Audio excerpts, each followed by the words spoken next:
Bonjour à toutes et à tous. Nous sommes heureux de vous accueillir sur la chaîne Source de Vie Sarcelles TV pour notre culte en ligne. Nous vous invitons à louer et à adorer notre Dieu. Nous passerons du temps dans la prière et dans la méditation de sa parole.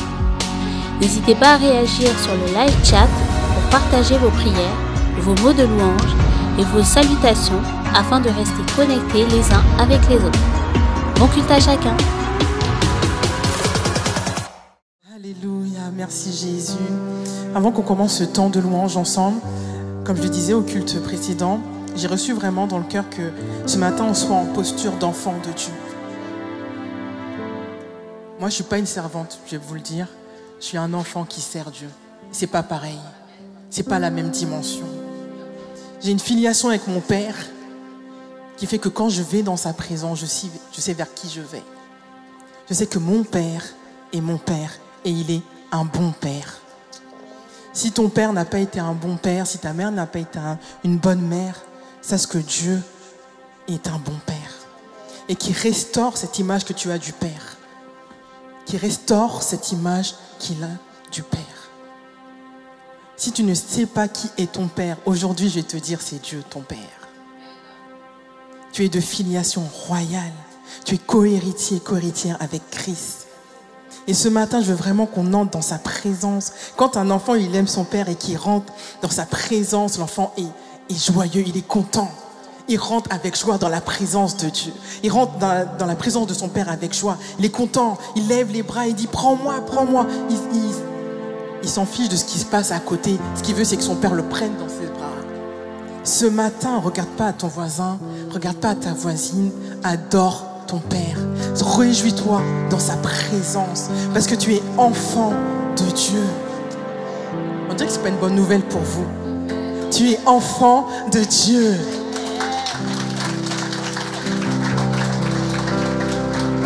Tu es une filiation royale. Et quoi qu'il arrive dans ma vie, je sais que mon Père, il est là. Il ne m'abandonne pas. C'est pas un Père qui abandonne. Donc quoi qu'il arrive dans ma vie, moi je veux danser, je veux louer, je veux adorer, parce que je sais qui est mon Père. Amen. On va prendre ce chant qui dit je veux danser et louer. Ça tombe bien. Amen. Je veux. Je veux danser et louer, peu importe ce que je vis, le ressuscité vit en moi. Son nom est Jésus. Je veux danser. Je veux danser et louer. Peu importe ce que je vis, le ressuscité vit en moi. Son nom est Jésus. Je suis né de Dieu. Je suis victorieuse. Je suis né pour influencer. Rempli du Saint-Esprit, je louerai son nom, je louerai son nom, je louerai son nom. Je suis plus que vainqueur, je louerai son nom, je louerai son nom, je louerai son nom. Je suis plus que vainqueur. Je suis plus que vainqueur. Toute âme forgée contre moi est nulle et sans effet. Le ressuscité vit en moi. Son nom est Jésus. Toute âme forgée contre moi est nulle et sans effet. Le ressuscité vit en moi. Quel est son nom? Son nom est Jésus. Je suis né de Dieu. Je suis né de Dieu. Je suis victorieuse. Je suis né pour influencer. Rempli du Saint-Esprit. Je louerai son nom. Je louerai son nom. Je louerai son nom. Je suis plus que vainqueur. Je suis plus que vainqueur.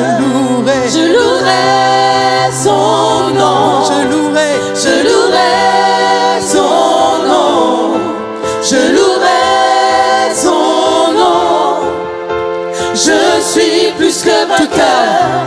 Toute âme forgée contre moi Chante. est nulle et sans effet. Le ressuscité vit en moi. Quel est son nom? Son nom est Jésus. Je suis né de Dieu. Je suis victorieuse. Je suis née pour influencer. Remplie du Saint-Esprit. Je louerai son nom. Je louerai son nom. Je louerai son nom. Je suis plus que vainqueur. Je louerai son nom. Oh, je louerai son nom. Je louerai son nom. Je suis plus que vainqueur. Je suis plus que vainqueur. Je suis plus que vainqueur. Je suis plus que vainqueur. Je suis plus que vainqueur. Je suis plus que vainqueur. Je suis plus que vainqueur. Je suis plus que vainqueur. Je suis plus que vainqueur. Né pour influencer. Né pour influencer. Né pour influencer. Né pour influencer. Né pour influencer. Né pour influencer. Né pour influencer. Né pour influencer. Je louerai son nom. Je louerai son nom. Je louerai son nom. Je suis plus que vainqueur. Je louerai son nom. Je louerai son nom. Je louerai son nom. Je suis plus que vainqueur. Alléluia. Acclame ton Dieu ce matin. Reçois notre acclamation, notre louange ce matin, notre adoration en ce matin. Merci parce que tu es mon Dieu et tu es mon Père. Alléluia. Gloire et louange te soient rendues. Adoration te soit rendue. Car même au milieu de l'orage, moi je resterai et je t'attendrai. J'attendrai ma délivrance. Koreshere kanto koreke. Korababa shanto koreke. Alléluia, Saint-Esprit. Karesho korakanto ko. Karebekere shere kanto ko. Au milieu. Au milieu de l'orage, je t'attendrai. Si l'angoisse fait rage, je resterai. Tu protèges mon âme, je suis gardé. Même au milieu des flammes, je te louerai. Tu es mon Dieu, mon Père, tu es mon univers. Je suis ancré dans ton amour, je chanterai toujours. Tu es mon défenseur, tu es mon rédempteur. Entre tes mains, tu tiens mes voies. Non, je ne crains pas. Jésus, tu es tout pour moi.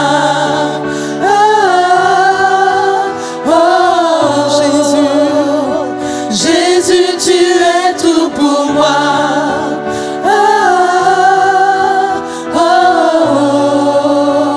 Lorsque tout devient sombre.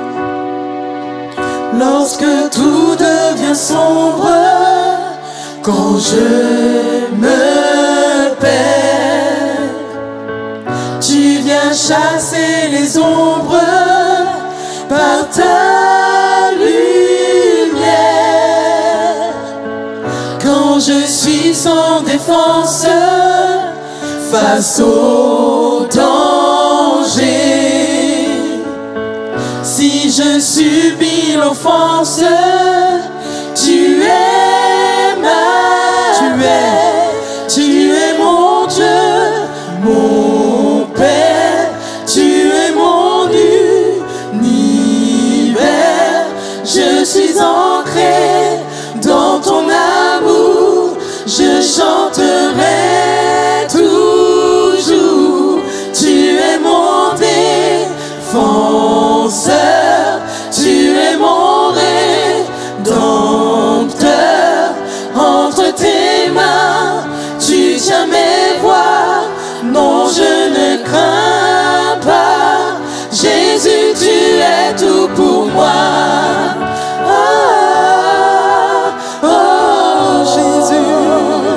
Jésus, tu es tout pour moi.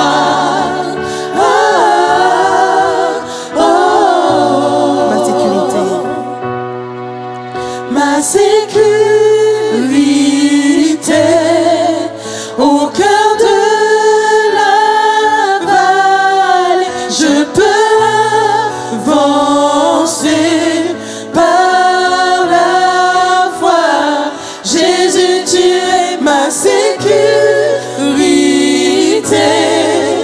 au cœur de la vallée, je peux avancer par la foi. Jésus, tu es ma sécurité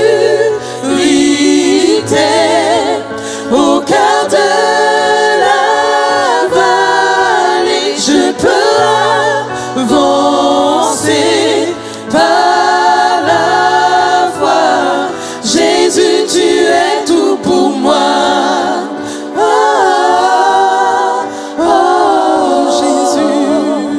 Jésus, tu es tout pour moi.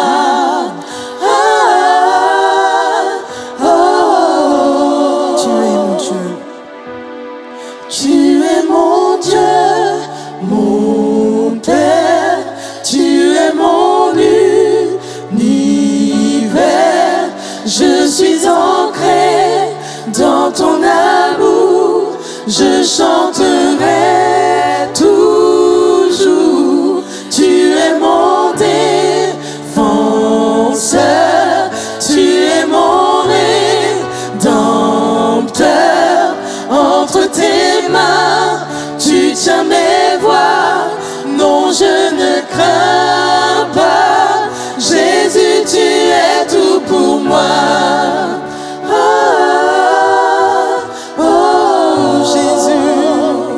Jésus, tu es tout pour moi.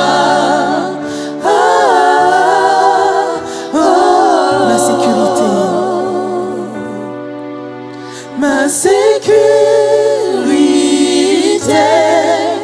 au cœur de la vallée, je peux avancer par la foi. Jésus, tu es ma sécurité au cœur de la vallée, je peux avancer par la foi.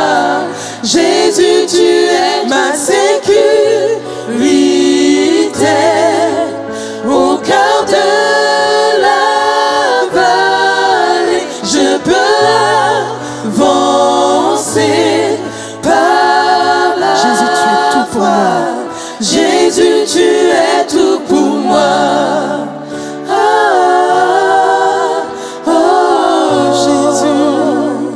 Jésus, tu es tout pour moi. Tu es mon Dieu.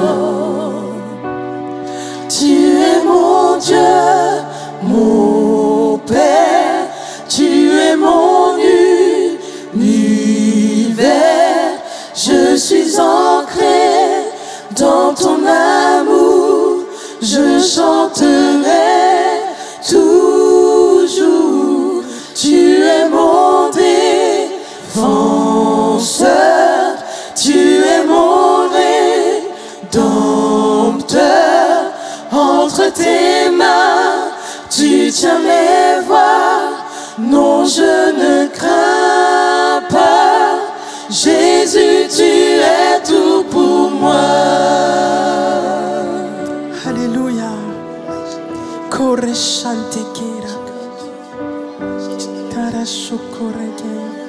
Jésus, tu es tout pour nous. Et en ce matin, nous voulons t'adorer. Nous voulons te louer. Nous ne voulons pas nous préoccuper de nos problèmes. Nous voulons te louer en ce matin. T'offrir une adoration, une louange qui te rend toute la gloire, Père. Et nous avons tellement soif de ta présence, tellement soif de qui tu es, Papa. Saint-Esprit, remplis ce lieu. Tombe en ce lieu.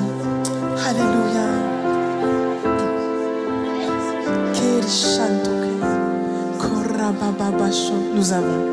Nous avons soif de plus. Souffle de Dieu, nous t'attendons. Nous avons soif. Nous avons soif de plus. Esprit de Dieu, souffle sur nous. Nous avons soif. Nous avons soif de plus. Souffle de Dieu, nous t'attendons. Nous avons soif. Nous avons soif de plus. Esprit de Dieu, souffle sur nous. Remplis-nous à nouveau.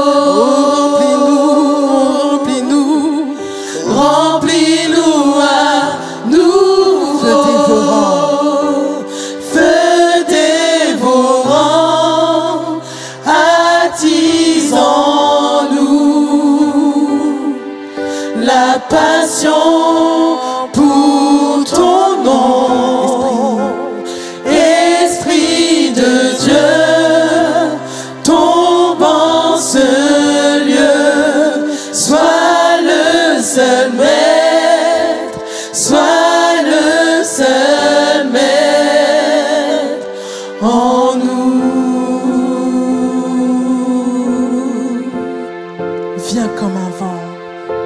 Viens comme un vent violent, nous revêtir de ta puissance. Délivre les captifs.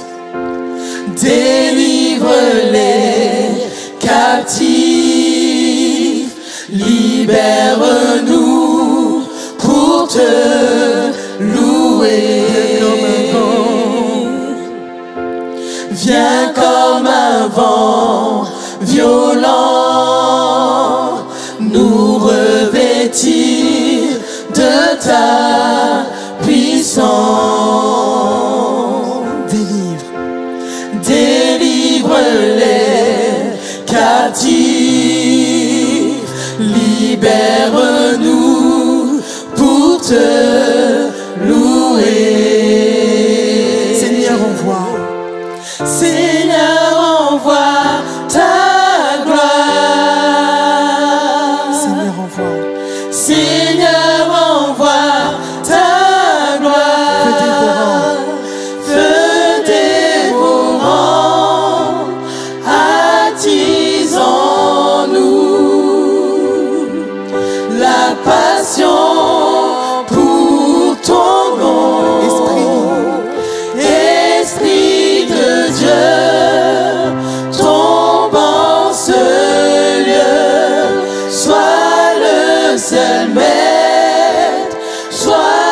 Saint-Esprit, tombe en ce lieu.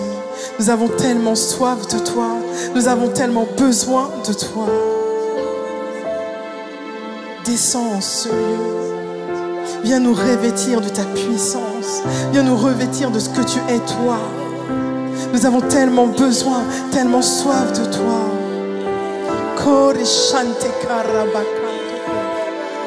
Feu de Dieu, attise une passion profonde en nous. Une passion, un feu pour toi. Seigneur, nous voulons être bouillants pour toi. Nous ne voulons pas être vomis de toi. Nous voulons être bouillants de toi. Nous voulons un feu qui brûle au plus profond. Nous voulons être passionnés de ce que tu es en ce matin. Nous ne voulons pas être refroidis par nos problèmes, refroidis par les circonstances, mais nous voulons que ton amour, l'amour que nous avons pour toi, nous motive pour te louer, nous motive pour t'adorer.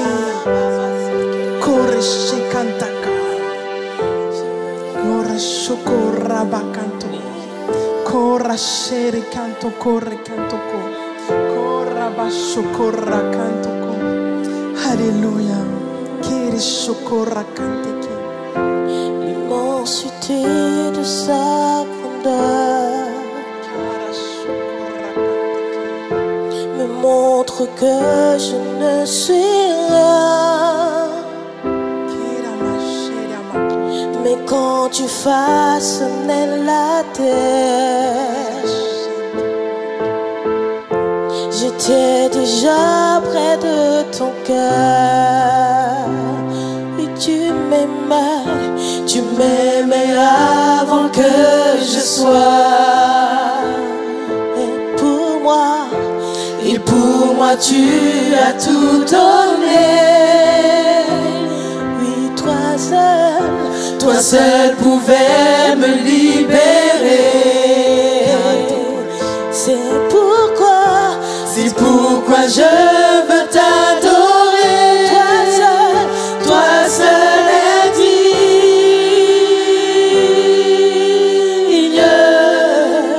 de recevoir louange et gloire pour l'éternité. Toi seul est digne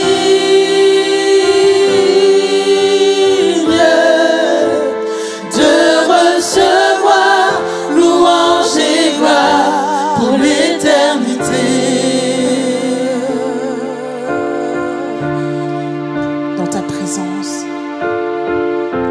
Dans ta présence, je me tiens. Car tu as ce dont j'ai besoin. La joie, la vie et le bonheur sont dans tes parvis, mon sauveur. Toi seul est digne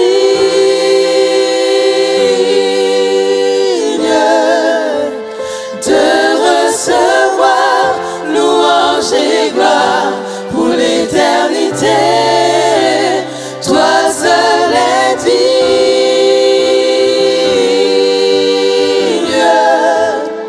de recevoir louange et gloire pour l'éternité.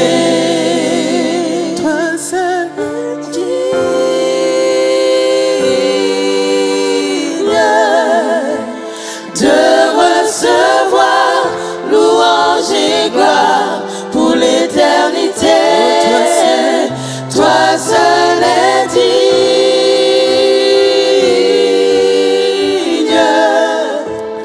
de recevoir louange et gloire pour l'éternité. Toi seul est digne de recevoir louange.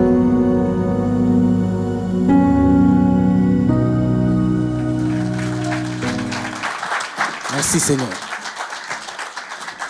Bonjour à tous. Est-ce que vous allez bien? Est-ce que votre voisin va bien? Il y a encore eu du trop rapide. Demandez-lui avant de répondre. En tout cas, j'espère que vous allez bien. Je suis contente d'être avec vous aujourd'hui. Vous avez le bonjour de Source de Vie Paris. Et le thème que je vais aborder aujourd'hui est parfois un thème difficile. C'est le thème du pardon. Et je crois qu'il y a beaucoup de combats autour de ce thème. C'est des choses vraiment parfois difficiles qui pèsent. Et quand on va parler de ce thème, c'est pas rare qu'on soit attaqué. Et donc ce matin, je suis sortie de chez moi et je suis allée chercher ma voiture pour venir ici. Il faut savoir que j'habite à 10 minutes à pied. Si je prends la voiture, ce n'est pas par fainéantise, c'est parce qu'après, je sers à Source de Vie Paris. Et en général, quand le culte finit, je pars en courant. Mais voilà, la voiture a été décapitée durant la nuit. Donc, je n'ai plus de voiture. D'ailleurs, je passe un appel à l'un ou à l'autre. Si toutefois, quelqu'un pouvait me déposer à Source de Vie Paris, juste même un peu avant la fin du culte, je suis preneuse. Vous pourrez aller voir Esther qui va faire coucou, qui a dirigé le temps de louange. Mais si quelqu'un avait à cœur de m'amener à Source de Vie Paris, ce serait top. De nous amener, nous sommes 3, à Source de Vie Paris, ça serait vraiment super.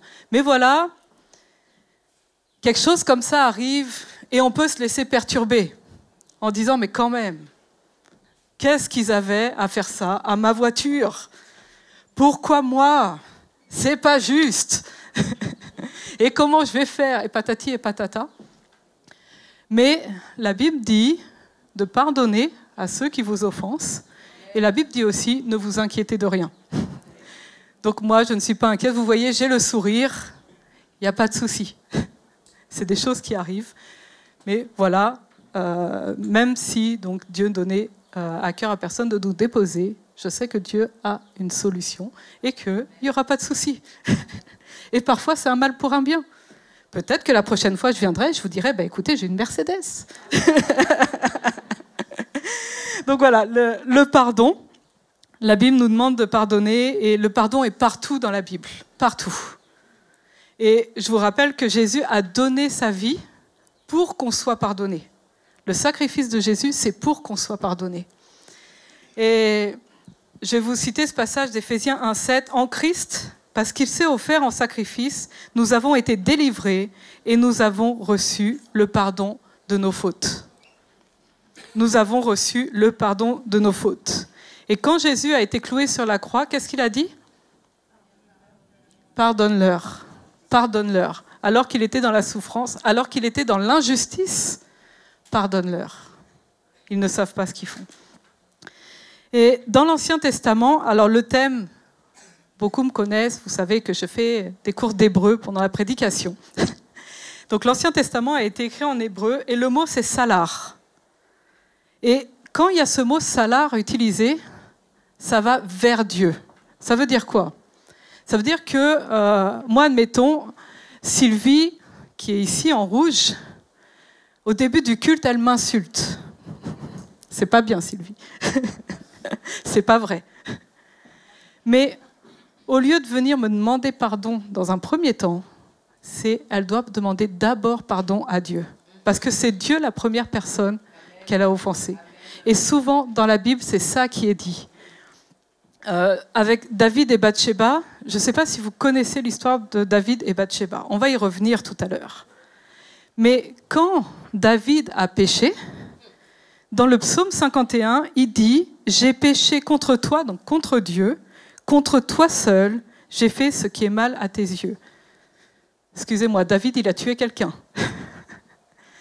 Et il ne dit pas ouais, j'ai péché contre l'autre que j'ai tué. Non, premièrement, j'ai péché contre Dieu et contre toi seul.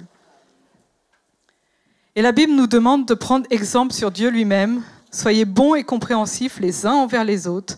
Pardonnez-vous réciproquement comme Dieu vous a pardonné. Et la Bible lit, du verbe lier, le salut, le pardon au salut. Pardonne-nous nos offenses, comme nous aussi, nous pardonnons à ceux qui nous ont offensés. Et si Dieu ne nous pardonne pas, ça fait quoi? Pardonne-nous nos offenses, comme nous pardonnons ceux qui nous ont offensés. Waouh! Est-ce que c'est un commandement de pardonner? C'est une question. J'attends une réponse. Oui? Pas vraiment. Pas vraiment. Si on regarde Matthieu 6,14, en effet, si vous pardonnez aux autres leurs fautes, votre Père Céleste vous pardonnera aussi. Il y a le si. Tu peux choisir de ne pas pardonner. Il y a les conséquences. Et ça me rappelle souvent ce passage de Deutéronome 30, 19 que j'aime beaucoup. Je vous offre le choix entre la vie et la mort, entre bénédiction et malédiction. Choisissez donc la vie afin que vous viviez, vous et vos descendants. Ouais, tu as le choix entre la vie et la mort. Tu choisis quoi? Tu as le choix. Mais moi, je n'ai pas envie de choisir la mort. Mais tu as le choix. Et je rappelle aussi que le pardon est plus important que ton offrande. Pour Dieu, le pardon est plus important que ton offrande. Tu peux faire plein d'offrandes. Tu peux offrir ton temps. Tu peux offrir ton argent. Tu peux offrir tout ce que tu as. Mais si tu ne pardonnes pas, ça ne sert à rien. Matthieu 5, 23. Si donc, au moment de présenter ton offrande devant l'autel, tu te souviens que ton frère a quelque chose contre toi. C'est pas toi qui as quelque chose contre ton frère, c'est ton frère qui a quelque chose contre toi.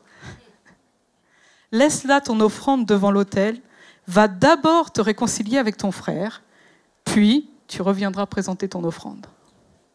Va d'abord te réconcilier avec ton frère, c'est lui qui t'a fait du mal. Va d'abord te réconcilier avec ton frère, et ensuite tu apportes ton offrande. Le pardon, c'est une grâce imméritée. Aussi bien quand Dieu nous pardonne, on ne l'a pas mérité.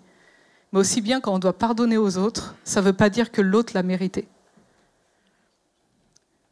Pardonner, c'est un acte de courage, pas de faiblesse. Vous savez, il y a le passage dans la Bible, si on te met une gifle sur la joue droite, tu tends l'autre joue. Ce n'est pas à faire littéralement. Mais c'est dans l'idée, je ne rends pas le mal pour le mal, mais je rends le bien pour le mal. Et souvent, dans les cités, on a l'escalade de la violence.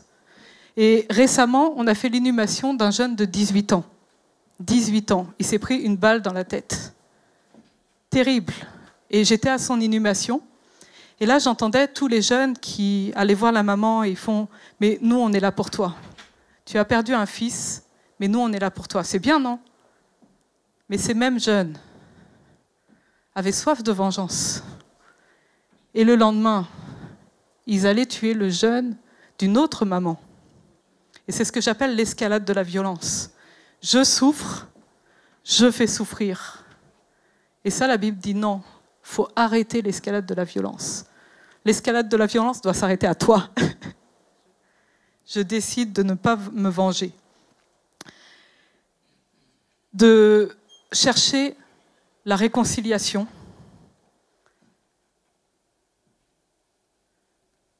J'ai envie de citer Naruto. Il y a beaucoup de jeunes ici. Et Naruto, c'est l'exemple même, c'est un animé. Et ça parle beaucoup de vengeance. Et il y en a un qui dit, quand un homme est blessé, il découvre la haine. Quand il blesse quelqu'un, il découvre la culpabilité ainsi que la rancœur des victimes. L'escalade de la haine. On a un appel à imiter Jésus qui a souffert d'injustice. Il a souffert de violence et il a subi patiemment avec amour. Il nous a pardonné alors qu'on était encore pécheurs. Alors, je ne sais pas s'il y en a beaucoup qui connaissent mon témoignage ici. Qui connaît mon témoignage? Oula, pas beaucoup. Ok, alors, on va faire un flashback dans le temps. C'était quand j'avais 19 ans. Et j'étais pas encore baptisée. Je venais de comprendre qu'il y avait un Dieu. C'est-à-dire, avant, j'étais athée, donc je venais de comprendre qu'il y avait un Dieu. Et puis, d'un coup, le téléphone a sonné. J'avais 19 ans. Et là, du haut de mes 19 ans, j'ai compris qu'un coup de téléphone pouvait tout changer. On m'apprend au téléphone que ma meilleure amie est décédée. Elle avait 19 ans aussi. Et là, vous savez, à 19 ans, il y a des amitiés très fortes. Et j'avais jamais connu une mort violente comme ça, où la personne va bien et puis le lendemain, elle n'est plus là. Et donc, j'ai du mal. D'autant qu'il y avait tout un contexte qui allait avec. Elle avait fait des choix de vie assez audacieux, on va dire. Donc, ça me perturbait. Elle allait se marier dans l'année, elle avait déjà acheté sa robe de mariée. Donc, il y avait tout un contexte comme ça qui faisait que déjà, je tombais en dépression. Mais en plus de ça, on a mis longtemps à savoir ce qui s'était passé. C'est-à-dire que quand j'ai appris ça, moi, j'ai interprété, j'ai fait, bon, elle voulait passer son permis moto, probablement elle a eu un accident de moto. Et la personne qui me le disait ne savait pas. Je fais, OK. Ensuite, on me dit, mais probablement un cambriolage qui a mal tourné. Je fais, OK. Ensuite, on me dit, mais c'est probablement une secte de la magie noire. Je fais, OK. Donc tout ça, ça prend du temps déjà. Hein. Et puis, on finit par savoir la vérité. C'est qu'il y a un tueur en série à Paris.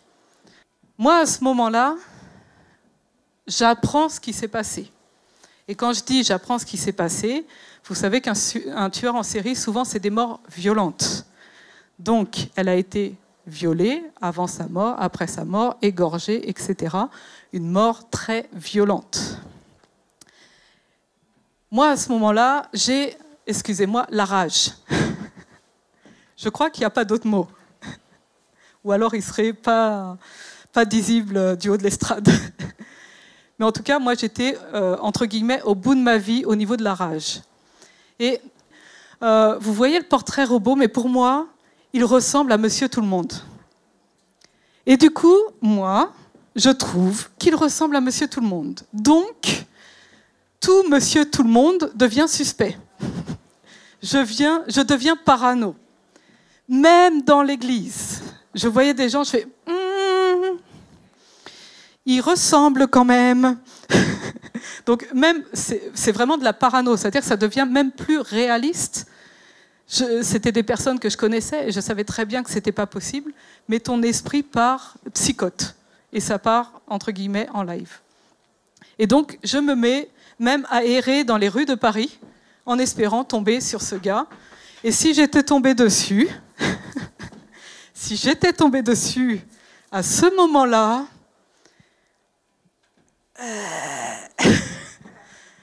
ça aurait été chaud. Ça aurait été chaud et très violent. Et donc, quand je vois cet homme, il y a une réaction assez bizarre, mais qui est assez récurrente chez les personnes qui vivent des choses comme ça, comme moi. Je vois cet homme, et ce que je pense dans ma tête, c'est, mais il est humain. C'est un être humain. Et ça m'a choquée. Alors, évidemment, on se dit, ça n'allait pas être un monstre. Mais c'était tellement incroyable ce qu'il avait fait que quelque part dans ma tête, c'est comme si je m'attendais à voir un monstre. Et quand il est arrivé, je fais, mais il est humain. Et ça m'a choquée. Et donc après, quand j'avais son identité, je suis rentrée dans ce que j'appelle la spirale du non-pardon. Alors tu peux afficher la spirale du non-pardon. C'est que je commençais à en vouloir aux chrétiens. Pourquoi ? Parce que les chrétiens me rappelaient ce que Dieu me demande de pardonner. Et moi, je ne voulais certainement pas pardonner. Et donc, j'en voulais aux chrétiens parce que ça me rappelait ça. J'en voulais à ce que j'appelle les profiteurs. Profiteurs, pour vous donner un exemple, c'est qu'une fois, il y a un pasteur qui a juste prêché en prenant cet exemple. Et j'ai dit, il utilise ce qui arrivait à mon ami pour, entre guillemets, faire des vues. Et j'aimais pas ça. J'en voulais aux médias. Parce que les médias, le jour où il a été arrêté, ils avaient diffusé l'annonce avant son arrêt et donc ils avaient failli faire manquer son arrestation.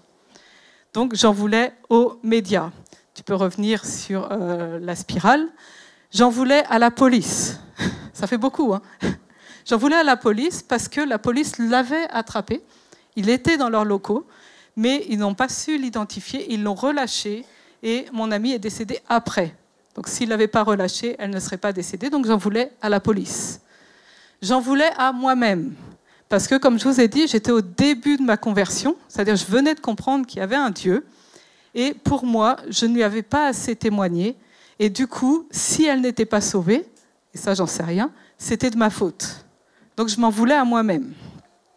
J'en voulais à Dieu, parce que je me disais, mais comment un Dieu d'amour peut permettre de telles atrocités?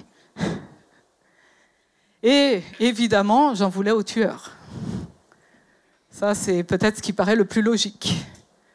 Mais du coup, j'étais dans une spirale de non-pardon. Et dans cette spirale, donc j'étais tombée dans une dépression. On peut afficher l'image suivante. Ça, c'est ce que je ressentais. C'est la meilleure image que j'ai trouvée pour montrer ce que je ressentais. C'est-à-dire que tout allait très vite autour de moi. Et moi, j'étais comme au milieu, où le temps était arrêté. Et je me voyais vraiment en noir et blanc. C'est vraiment l'image que j'ai. Et souvent, quand je témoigne, je dis ça. C'est que j'ai l'impression que j'étais passée en noir et blanc. Et j'étais vraiment, mais vraiment pas bien. J'avais perdu 10 kilos en une semaine. Aujourd'hui, j'essaye, j'arrive pas. Mais voilà, donc vous imaginez à quel point j'allais pas bien. Je mourais de l'intérieur. Je psychotais, je vous ai dit, sur les suspects. Et j'ai envie de dire, tout tournait autour du pardon. Je crois que Dieu voulait vraiment me parler et que, sincèrement, je n'avais pas envie d'écouter. Mais Dieu voulait vraiment me parler et il y avait vraiment quelque chose qui tournait autour du pardon tout le temps. Je demande pardon. Je demande pardon aux familles, je vous demande pardon. Pardon. Je demande pardon à ma famille aussi, à ma petite sœur, à mon père, à un Dieu s'il y en a un, puis à moi, je me demande pardon aussi. Le tueur en série qui dit ça. Waouh, hein. Ça fait quelque chose. La réponse de la mère, vous avez dit, je demande pardon aux familles. Croyez-moi, notre famille ne vous pardonnera jamais de nous avoir enlevé notre fille. Son frère, Dieu pardonne, moi non. Et il y a la mère d'une autre victime qui, elle, est partie dans un couvent parce qu'elle s'est fait, je dois comprendre cette notion de pardon, parce que pardonner quelqu'un qui a tué mon enfant dans des circonstances comme ça, c'est dur. Mais ça aussi, Dieu nous le demande, à ce point-là. Mais je vais y venir. Pour moi, pardonner, c'était trahir la mémoire. C'est-à-dire, si je pardonne le gars qui a fait ça à mon ami, je trahis sa mémoire. Je me disais, je ne peux pas oublier ça. C'est pas possible. Je me disais que si je pardonnais, quelque part, c'est comme si je lui donnais le droit de se convertir. C'est bizarre, mais c'est comme ça que je ressentais. Et je ne voulais, mais absolument pas, qu'il se convertisse. Mais absolument pas. J'en faisais des cauchemars la nuit où je rêvais qu'il se convertissait et je rêvais de ma réaction. Alors, beaucoup me connaissent calme. Dans mes rêves, c'était pas calme. Hein. C'était violent, très violent. Et c'était mon cauchemar qui se convertisse. Et moi, je fais la peine de mort, c'est pas si mal. Mais dans ma tête, c'était il souffrirait même pas assez. C'est pas assez. Voilà ce que j'avais un peu en tête. Puis, vous imaginez bien qu'il y a une suite. Il y a eu un camp. Et je ne sais pas pourquoi je suis allée à ce camp. Et je ne sais pas comment je me suis retrouvée à ce camp, vu que j'étais dépressive. Et vous savez, pour ceux qui font de la dépression, c'est dur même de faire des actions. Mais je me suis retrouvée à ce camp et j'étais transparente à ce camp. Et là, il y a des petits groupes de discussion. Et donc 10-12 personnes. Je me retrouve dans un groupe de discussion. À votre avis, quel était le thème de ces groupes de discussion ? Le pardon. Et là, toute ma haine, elle est remontée. Et j'ai explosé sur le groupe. Donc là, je vous le fais version calme. Vous imaginez en mode explosion. J'ai fait de toute façon, vous parlez du pardon. Vous ne savez pas de quoi vous parlez. Si on tue votre famille là devant vous, vous croyez que vous allez pardonner comme ça. Et je suis partie. Ouais. Une jeune de 19 ans qui fait ça dans un camp, je vous dis ce qui se passe. Vous finissez dans le bureau du pasteur. Et donc, je me suis retrouvée dans le bureau du pasteur. Et moi, j'avais dans l'idée de dire ces 4 vérités au pasteur. Parce que pour moi, les chrétiens, pasteurs compris, parlaient du pardon, mais ne savaient pas de quoi ils parlaient. Et donc, j'arrive à cet entretien dans l'idée d'en découdre. Et voilà, je suis prête, j'arrive. Et là, il me raconte son histoire et j'apprends que toute sa famille a été décimée dans le génocide au Rwanda. Là, j'ai fait « Oh, bon, tu te calmes ». Et là, du coup, j'étais prête à l'écouter parce que je me disais, lui, il sait de quoi il parle. Et moi, à côté, voilà. Et donc, je l'ai écouté. Et il m'a expliqué ce qu'était le pardon. Et à ce moment-là, je vais vous expliquer après la question du pardon. Mais à ce moment-là, moi, j'ai décidé de pardonner. De pardonner toutes ces personnes de la spirale-là. Tueurs compris. Je n'en avais pas la force, d'accord ? C'est surhumain. J'ai juste pris la décision et de dire « Dieu, tu fais le reste ». J'ai concrétisé en m'avançant à l'appel suivant. Et c'est pour ça que souvent je dis que c'est important de marquer avec son corps et de s'avancer parfois aux appels pour dire « Voilà, moi je prends position ». Et donc je me suis avancée dans l'idée de dire « Dieu, moi je n'ai pas la force, c'est même pas pardonnable humainement parlant. Mais moi je te fais confiance. » Et je décide de pardonner. À ce moment-là, il y a eu un vrai miracle. C'est-à-dire que la dépression, elle est partie. Rien n'avait changé. Mon ami était toujours décédé. Il y avait toujours ce tueur en série qui était en cours de procès, etc. Mais tout avait changé pour moi à l'intérieur. Et souvent, les gens me disent, mais cette fille-là, en parlant de moi, elle n'a pas de problème. Elle sourit tout le temps. C'est parce que Dieu m'a guéri de la dépression. De manière instantanée parce que j'ai choisi de pardonner. Et aujourd'hui, je voudrais dire ce que c'est que pardonner. Parce que des fois, on a des erreurs dans la tête, ce qui rend le pardon impossible. J'ai un peu spoilé la suite parce que maintenant, ma question, est-ce que pardonner, c'est oublier ?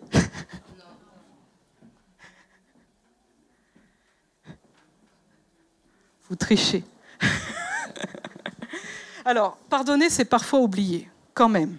C'est-à-dire qu'il y a des choses, c'est pas grave et c'est sans conséquence.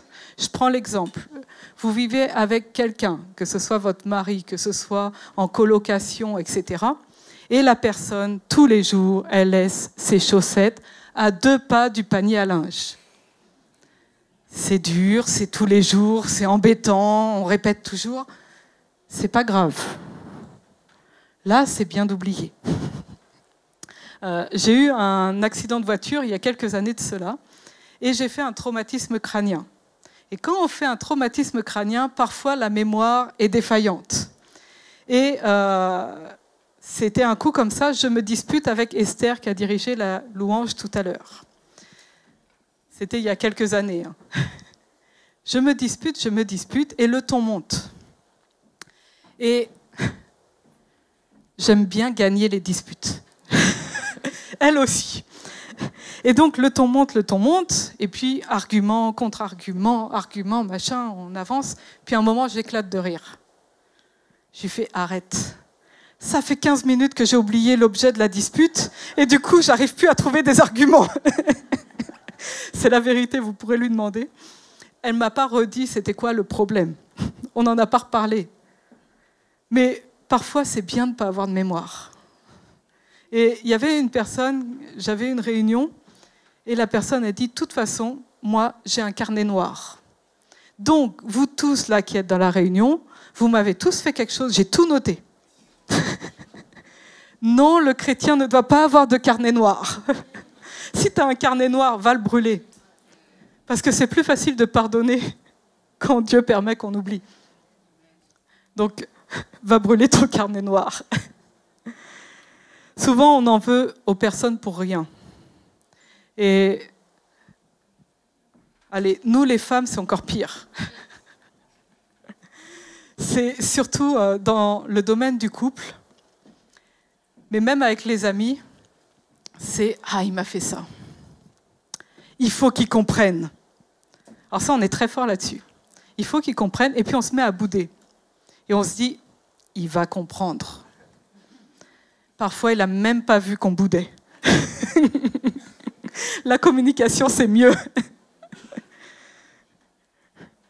C'est pas ce que tu as dit, c'est comment tu l'as dit. C'est pas grave. C'est pas grave. On passe. Mais parfois, pardonner, c'est pas oublier. Et quand la Bible dit, donc, en parlant de Dieu, Ésaïe 43, 25, « C'est moi qui efface tes transgressions pour l'amour de moi, je ne me souviendrai plus de tes péchés. » Là, c'est le verbe « zarar ». Ça veut dire « ramener à l'esprit ». Dieu ne devient pas amnésique. Hein. C'est juste qu'il décide de ne plus se ramener les choses à l'esprit parce que c'est passé. Et le passé est passé. Pareil, en Hébreux 8, 12, « Je pardonnerai leur injustice et je ne me souviendrai plus de leurs péchés ni de leurs fautes. » Là, c'est dans le Nouveau Testament, c'est mnaomai en grec, c'est la même chose. Je ne vais plus faire revenir dans mon esprit ce qui s'est passé. Parce que c'est une décision. Mais je ne deviens pas amnésique. Je décide juste que ça ne vienne pas hanter mes pensées. C'est pas non plus, pardonner, c'est pas le « je m'en fiche ». J'avais une amie, elle disait, bon, de toute façon, il me fait ça, moi je m'en fiche, mais c'était dans l'idée, je mets de côté. Et puis un jour, on ressort le dossier. Parce qu'en fait, je ne m'en fichais pas. Et on ressort le dossier, on balance tout d'un coup. Un point important, pardonner, c'est renoncer à la vengeance. Ce n'est pas renoncer à la justice. Par exemple, je parlais tout à l'heure de David et Bathsheba. Qui connaît l'histoire de David et Bathsheba? N'ayez pas peur de lever la main, parce que je vois des mains comme ça, mais vous avez des gens devant vous. Je résume quand même l'histoire. C'est David, donc le David de David et Goliath. Il est roi d'Israël. Et là où tous les autres rois sont à la guerre, lui, il fait la sieste, et puis il se lève et il voit une belle femme. Et il la fait venir, il a des rapports avec elle, et manque de bol, elle tombe enceinte, mais elle est mariée. Et donc lui, il se dit, bon, là j'ai un problème. Il faut que je cache ça, sinon ça va être un peu la honte. Et donc il fait venir son mari qui était à la guerre, il fait venir, il se dit comme ça, ils vont avoir des rapports et on va croire que c'est lui, que c'est le père. Donc moi, mon péché, ça sera invisible. Sauf que c'est Uri, le mari, et il dit, mais moi je ne peux pas faire ça, alors que mes camarades, ils sont à la guerre. Donc moi, je ne touche pas à ma femme. Et David, il est embêté. Il fait, mais là, je ne sais pas quoi faire et tout. Et donc, il met Uri en première ligne sur le front pour qu'il soit tué. Et Uri est tué. La faute de David est grave. Et là, il y a Nathan, le prophète, il vient voir David et lui raconte une histoire imagée. Et David finit par comprendre que c'est de lui qu'il s'agit. Et là, David se repent, et on est dans 2 Samuel 12, verset 13. David répond à Nathan, « Je reconnais mon péché devant le Seigneur. Je reconnais. » Nathan dit à David, « Dans ce cas, le Seigneur te pardonne. » Il est pardonné. Mais, dans cette affaire, tu as gravement méprisé le Seigneur. C'est pourquoi ton enfant qui vient de naître doit mourir. Quand tu pèches, il y a des conséquences au péché. Et quand quelqu'un t'a fait une offense, tu dois lui pardonner, tu dois renoncer à la vengeance, mais pas à la justice. Romains 12, 19, « Mes amis, ne vous vengez pas vous-même, mais laissez agir la colère de Dieu, car il est écrit, « C'est à moi qu'il appartient de faire justice. C'est moi qui rendrai à chacun son dû. » Amen. Quand on pardonne, on ne souhaite plus de mal à la personne. Mais on peut demander justice. Et parfois, c'est même un devoir de demander justice. Quand je prends l'exemple du tueur en série, si personne n'avait demandé justice, il y aurait eu des conséquences. Il aurait toujours été dehors, il y aurait eu d'autres victimes, etc. C'est important que la justice agisse. Mais c'est important de ne pas se faire justice soi-même. Pardonner, ce n'est pas forcément reconstruire une relation. Quand c'est possible, le pardon quotidien dont je parlais tout à l'heure, il est important de faire tous ces efforts pour avoir une bonne relation les uns avec les autres. Dans Hébreux 12, 14, faites tous vos efforts pour être en paix avec tout le monde. Tout le monde. Même ton collègue qui est pénible, même ton collègue qui t'a fait du mal, même ton mari, ta femme, tes enfants, d'être en paix avec tout le monde. Ton voisin qui met peut-être la musique super fort la nuit, la Bible dit « mets tous tes efforts pour être en paix avec tout le monde ». Veillez à ce que personne ne passe à côté de la grâce de Dieu, qu'aucune racine d'amertume ne pousse et ne cause du trouble en empoisonnant plusieurs d'entre vous. En empoisonnant. Et vous connaissez pour beaucoup le passage de Matthieu 18, 21. « Seigneur, si mon frère se rend coupable à mon égard, si lui m'a fait du mal, combien de fois devrais-je pardonner ? Irai-je jusqu'à 7 fois ? Non, lui répondit Jésus. Je ne te dis pas d'aller jusqu'à 7 fois, mais jusqu'à 70 fois 7 fois. Tu t'arrêtes jamais de pardonner, tu continues encore et encore. Et c'est important de construire pour que parfois les relations ne se brisent pas. Il y a trop de relations brisées pour des bêtises. Et parfois on reste bêtement dans le non-pardon. Et j'ai envie de dire, on met notre salut en jeu. C'est-à-dire que Dieu dit, il ne nous pardonnera pas si nous, on ne pardonne pas, mais pour des broutilles, parfois. Mais parfois, il y a des choses graves. Et dans ce cas, la rupture est nécessaire. J'ai une personne, quand elle était jeune, elle vivait fréquemment l'inceste. Et elle a pardonné à son père, donc elle vivait l'inceste, et elle s'est mariée. Donc, elle a pardonné à son père, elle a même pu lui parler. Et elle a eu des enfants. Et bon, pendant tout un temps, quand c'était le non-pardon, ses enfants n'ont pas vu leur grand-père. Et puis un jour, elle s'est dit, je lui ai pardonné. Donc, je vais aller là-bas avec mes enfants. Elle est allée là-bas avec ses enfants. Puis à un moment, elle fait, mais elle est où ma fille aînée ? Et elle cherchait sa fille aînée. Et grâce à Dieu, il ne s'est rien passé. Mais il aurait pu se passer quelque chose. C'est-à-dire qu'elle est arrivée à temps. Et donc parfois, là, dans des cas comme ça, c'est important de faire une séparation. Un autre cas, il y avait une jeune femme, elle allait se marier, et c'était le jour de son mariage. Et là, le jour de son mariage, son futur mari lui met une gifle. Waouh! Le jour du mariage. Et elle décide de pardonner. Elle s'est mariée. Est-ce que vous devinez ce qui s'est passé? Elle a été battue pendant des années et des années. C'est bien de pardonner. C'est important de pardonner. Mais parfois, il est nécessaire de faire une séparation. Si, Darlene, j'arrive ce matin et elle me tient la porte et quand je mets ma main, elle me claque la porte sur les doigts. C'est pas bien, Darlene, hein? Je vais lui pardonner. Mais la fois suivante, je ne vais pas mettre mes doigts. Mais pourtant, mon pardon sera réel, il sera sincère. Mais c'est juste que, il y a des fois, il faut faire attention et la sagesse, il faut de la sagesse. Maintenant, là, je parle vraiment pour les gros cas.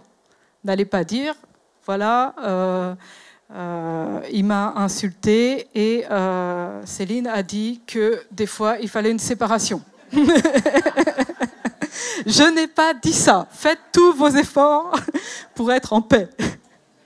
Mais il y a des cas où ça nécessite la séparation. Maintenant, attention, ne te trompe pas d'ennemi. Et ça, c'est vraiment important. Ne te trompe pas d'ennemi. Dans 1 Pierre 5,8, ne vous laissez pas distraire. La Bible dit, ne vous laissez pas distraire, soyez vigilants. Votre adversaire, le diable, rôde autour de vous comme un lion rugissant qui cherche quelqu'un à dévorer. Toute personne qui te fait du mal, que ce soit au boulot, que ce soit le tueur en série, que ce soit ton voisin, etc. Toute personne qui te fait du mal, c'est pas à lui que tu dois en vouloir. C'est pas lui, premièrement. C'est le diable. Et je voudrais vous lire c'est assez rare dans les cultes, mais je voudrais vous lire des citations de tueurs en série pour qu'on puisse voir un peu les choses. Donc, je ne pouvais pas m'empêcher de chasser mes proies. C'était comme une obsession pour moi. Il n'était pas maître de lui-même. On en prend un autre, Ted Bundy. Je ne sais pas si vous connaissez, très célèbre. Quand vous ressentez la pulsion, vous devez l'assouvir, sinon cela vous consomme. Jeffrey Dahmer. Je ne pouvais pas m'empêcher de tuer. C'était une pulsion incontrôlable qui me poussait à agir. Un dernier pour la fin, John Wayne Gacy. Je sentais un besoin irrésistible de contrôler et de posséder mes victimes. C'était comme une pulsion animale en moi. Ces personnes-là sont clairement contrôlées par une puissance autre, le diable. Et parfois, il est important de se rappeler qu'on n'a pas d'adversaire, on n'est pas adversaires les uns envers les autres. Quand quelqu'un me fait du mal, je dois penser au diable et pas me laisser distraire. Parce que si je me laisse distraire, alors là, quand Dieu dit « aimez-vous les uns les autres », ça devient dur. Hein. Mais c'est le diable qui agit. Et parfois, c'est plus facile à comprendre dans un sens que dans un autre. Je vous demande d'être sincère. Si aujourd'hui, pas aujourd'hui, on est dimanche, on va prendre mardi parce que les banques sont fermées le lundi. Si vous allez à la banque mardi et qu'il y a un braquage, et qu'il y a même des blessés lors de ce braquage, est-ce que c'est facile de pardonner à la personne qui a fait ce braquage? Vous ne répondez pas, vous avez peur? Ce n'est pas facile. Et pourtant, c'est l'histoire de Yanis Gauthier, de braqueur à pasteur. Et quand on voit ça, nous, on assiste à ces messages et on dit merci Seigneur pour cette vie transformée. Mais peut-être que si on avait vécu le braquage, on aurait peut-être plus de mal. Et pourtant, Dieu l'a utilisé par la suite pour être un sujet de bénédiction. Le même homme qui avait été manipulé par le diable pour faire le mal, Dieu a changé sa vie, c'est une nouvelle créature, et il peut être un sujet de bénédiction pour beaucoup. Waouh! Ce n'est pas l'homme. C'est un cas, mais parfois le plus dur dans le pardon, c'est se pardonner à soi-même. Et je me dis, si Yanis ne s'était pas pardonné à lui-même, il n'aurait pas pu être un sujet de bénédiction pour les autres. Moi-même, j'ai dit que je m'en voulais. Mais si à un moment, je n'avais pas accepté de me pardonner à moi-même, je ne serais pas là aujourd'hui. Je ne sais même pas où je serais aujourd'hui. Et quelque part, ne pas se pardonner à soi-même, c'est ne pas prendre en considération le sacrifice de Jésus dans nos vies. C'est important de se pardonner à toi, à nous-mêmes, parce que tu ne sais pas ce que Dieu veut faire avec ta vie. L'exemple de Paul dans la Bible. Paul, l'apôtre Paul, c'était un persécuteur de chrétiens. Hein. Il a tué des chrétiens. Il croyait bien faire, mais il massacrait les chrétiens. S'il ne s'était pas pardonné à lui-même, lui, l'apôtre des païens, nous on est païens. Déjà, on n'aurait pas eu une bonne partie du Nouveau Testament, mais je ne sais même pas où on en serait aujourd'hui si lui ne s'était pas pardonné. C'est important de se pardonner. Le non-pardon, c'est un poison. Et quand je dis que c'est un poison, c'est quelque chose même qui se voit. Il y avait une personne à Source de Vie Paris, parce qu'à Sarcelles, il n'y a pas de problème de pardon. Il y avait une personne à Source de Vie Paris. Je ne connaissais pas ce qui se passait, mais j'ai vu qu'elle avait changé. Et même sa façon de parler avait changé. Et ça m'a interpellée. Et puis, on a discuté. Et là, j'ai vu que c'était une question de non-pardon. Elle a changé de manière de parler. Elle perdait ses cheveux. Elle commençait à avoir des plaques sous les pieds. Tout ça pour du non-pardon. C'est un vrai poison. C'est vraiment un vrai poison. Et quand Dieu nous demande de pardonner, c'est premièrement à nous-mêmes. C'est premièrement pour nous-mêmes. Parce que sinon, on meurt à petit feu. Et parfois, on ne s'en rend même pas compte tellement on est imprégné dedans. Le pardon a un vrai pouvoir de guérison. Et dans ces temps, moi, je vous ai dit, j'étais dépressive. Et du coup, quand j'ai choisi de pardonner, Dieu m'a délivré instantanément de la dépression. Mais par contre, et c'est bien d'avoir affiché, par contre, parfois, ce n'est pas instantané. Par exemple, je me casse un bras, j'ai un plâtre, Dieu peut me guérir instantanément et j'ai plus besoin de plâtre. C'est la vérité, amen. C'est pareil pour, par exemple, quelque chose comme la dépression. Dieu peut me guérir instantanément, c'est ce qu'il a fait avec moi. Mais parfois, il y a les étapes du deuil. Et c'est important de ne pas le négliger. Le pardon et la restauration, c'est deux choses différentes. Et parfois, il y a besoin de guérison quand on a vécu des choses difficiles. Et vous connaissez les étapes de deuil. Tout le monde ne passe pas par toutes les étapes. Mais parfois, on passe par certaines étapes. Et même si on est chrétien, c'est important de prendre ce temps de restauration, de guérison. C'est important. On a été offensé, on a été blessé. Eh bien, on prend le temps de se soigner. Il y a des médecins, et il y a aussi des psychologues, des psychiatres. Ce n'est pas contre la parole de Dieu, parce que Dieu a donné de l'intelligence. Et il y a des psychologues et des psychiatres chrétiens. Et parfois, quand on a subi certaines choses, on pardonne. C'est une bonne chose. Mais il faut prendre le temps de guérir aussi. Maintenant, si aujourd'hui j'avais à revivre quelque chose de similaire à ce que j'ai vécu, eh ben, j'aurais du mal aussi. Parce que c'est des choses non faciles. Ce sera plus facile pour moi parce que je suis déjà passée par là. Et donc, quand on est déjà passé par là, il y a des barrières qui sautent. Mais ça ne veut pas dire que demain, si je perds une amie, je ne vais pas pleurer. Et si c'est quelqu'un qui a enlevé la vie à cette amie, oui, je vais pleurer, oui, je vais avoir du mal. Et peut-être qu'il va me falloir, pour moi, quelques jours pour arriver à pardonner. Mais le pardon est un choix. Et aujourd'hui, je sais que la finalité, ce sera le pardon. Parce que dans mon cœur, quelque part, la décision est déjà prise. J'arrive à ma conclusion, mais je voudrais rappeler les étapes du pardon. Avant de pardonner, c'est déjà bien de reconnaître sa blessure.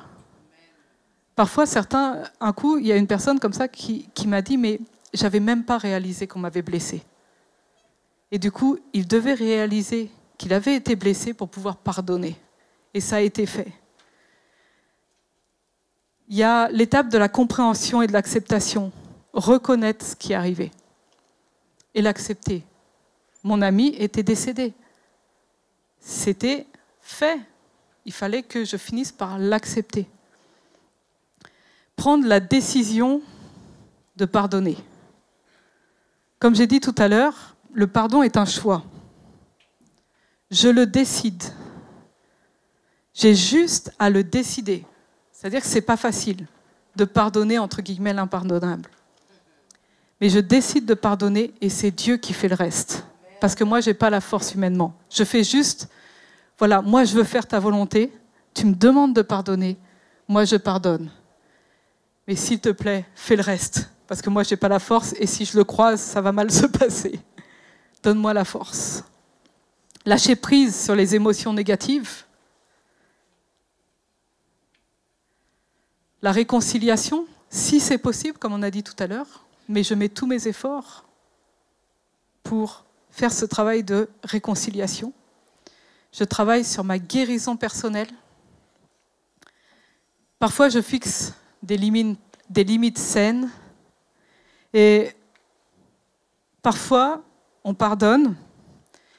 Je prends mon exemple, je pardonne. Je choisis à ce camp de pardonner à ce tueur en série. Et puis, un film sort. Et là, je revois les choses. Je suis humaine. Les sentiments reviennent. Je fais, mais comment tu peux faire un truc pareil? Et là, je me dis, non. Je réaffirme mon pardon. Parce que ça peut arriver. Ça ne veut pas dire que vous n'avez pas pardonné. Ça veut juste dire que là, il y a quelque chose qui déclenche, qui vous rappelle les choses. Et vous, vous restez ferme. J'ai choisi de pardonner. Alors, je reste dans cette attitude de pardon. Et pour en revenir au tueur en série, aujourd'hui, j'aimerais qu'il se convertisse. Je vais dire quelque chose de peut-être choquant. Cet homme, écoutez-moi bien, cet homme, je l'aime. Je ne fais pas semblant. C'est quelque chose que je n'aurais pas pu dire pendant des années et des années, mais je l'aime en tant qu'être humain. Ça ne veut pas dire que j'accepte ce qu'il a fait. Ça ne veut pas dire que je trouve les choses normales. Ça veut dire que je ne garde rien contre lui et que je voudrais qu'il soit sauvé. Et je voudrais qu'il puisse en toucher d'autres. Mais vous comprenez que ce que je dis là, du haut de l'estrade, c'est un miracle. Comment peut-on dire qu'on aime une personne qui a tué sa meilleure amie? C'est un miracle. Mais c'est un miracle qui m'a apporté une grande guérison. Et c'est un miracle qui fait qu'aujourd'hui, j'ai toujours le sourire. Peu importe les circonstances. On m'a cassé ma voiture. Vous le voyez, ça ne m'affecte pas. Parce que ce n'est pas une joie qui vient de moi. C'est une joie qui vient de Dieu. Alors, je voudrais faire cet appel auquel moi-même j'ai répondu. C'est des choses pas faciles. Je sais que c'est un appel où parfois ça va chercher des choses très profondes. Mais j'ai demandé à l'équipe de louange de revenir. Je ne voudrais pas que tu passes à côté de ce temps. Parce que peut-être qu'aujourd'hui, c'est le jour où tu vas vivre des choses particulières parce que tu auras décidé de pardonner. On parlait de l'escalade de la haine dans les cités. L'escalade de la haine. C'est triste. Et c'est très actuel. Mais peut-être que Dieu veut que tu sois un agent de paix dans les cités, que ce cycle de la haine s'arrête avec toi. Que tu fasses la différence. Alors, si tu es là aujourd'hui et que tu dis, mais je veux vivre le pardon. J'ai vécu des choses qui sont difficiles, peut-être impardonnables. Ou peut-être j'ai juste réalisé que c'était des choses pas graves, mais je choisis de pardonner. Le non-pardon est un poison. Et c'est important de sortir de ce poison. Je crois que pour toutes les personnes qui ont décidé aujourd'hui de pardonner, il y a une guérison profonde. Et quand vous choisissez de pardonner, je l'ai bien dit, c'est premièrement pour vous-même. Amen. Mes frères, soyons ensemble. Je veux me réjouir dans le Dieu de mon salut. Je veux me réjouir dans le Dieu de mon salut. En Jésus mon roi. Je veux me réjouir dans le Dieu de mon salut. En Jésus mon roi. Je veux me réjouir. Je veux me réjouir dans le Dieu de mon salut. En Jésus mon roi. Je veux me réjouir dans le Dieu de mon salut. En Jésus mon roi. Il rend mes pieds semblables à ceux des biches. Il me fait marcher. Il me fait marcher sur les lieux élevés. L'Éternel est ma force. Il rend mes pieds semblables à ceux des biches. Il me fait marcher. Il me fait marcher sur les lieux élevés. L'Éternel est ma force. Alléluia. Alléluia. Alléluia. Alléluia, Jésus. Alléluia. Alléluia. Alléluia. Alléluia, Jésus. Alléluia. Alléluia.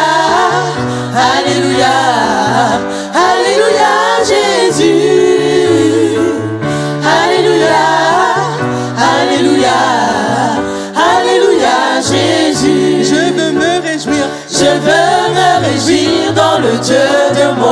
salut. En Jésus mon roi, je veux me réjouir dans le Dieu de mon salut. En Jésus mon roi, Il rend mes pieds. il rend mes pieds semblables à ceux des biches. Il me fait marcher, il me fait marcher sur les lieux élevés. L'Éternel est ma force. Il rend mes pieds. Il rend mes pieds semblables à ceux des biches. Il me fait marcher, il me fait marcher sur les lieux élevés. L'Éternel est ma force. Alléluia. Alléluia, Alléluia, Alléluia, Jésus.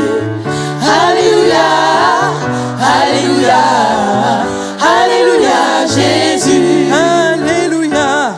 Alléluia, Alléluia, Alléluia, Jésus. Alléluia, Alléluia, Alléluia, Jésus. Alléluia. Alléluia, Alléluia, Alléluia, Jésus. Alléluia, Alléluia, Alléluia, Jésus. Amen.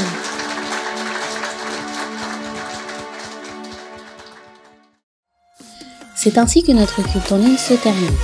Nous sommes très heureux de vous compter parmi nos participants. Nous vous rappelons que vous pouvez participer à nos réunions à l'église évangélique Source de Vie de Sarcelles, au 24 rue Marius Delpech 95 200 Sarcelles. Vous pouvez continuer de soutenir l'œuvre financièrement de plusieurs façons. Par virement bancaire, par chèque ou par carte bancaire et prélèvement avec la plateforme DonorBox qui est sécurisée et facile d'utilisation. Merci d'avance pour votre aide et votre générosité et merci à tous ceux qui ont déjà fait des dons par ces différents types de paiements. Retrouvez toutes les informations sur les réunions et sur les paiements dans la description sous la vidéo. N'hésitez pas à liker et à partager la vidéo autour de vous, à vous abonner à la chaîne et à laisser des commentaires sous la vidéo. Que Dieu vous garde sous ses ailes.